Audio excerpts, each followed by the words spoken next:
Do you ever feel like people don't dream the same anymore? What do you mean? Like, less ambition and less imagination. Yeah. Everything feels planned now. It's like we traded what if for optimizing what is. Hello, Mr. Bumblebee. He's in there. I think we just got busy. Busy? Busy doing what?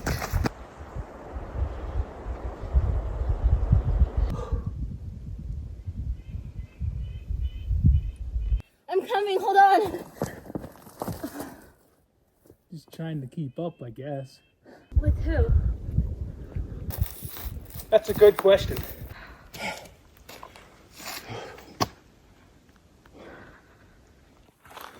Do you think it's still there? What? The dreaming.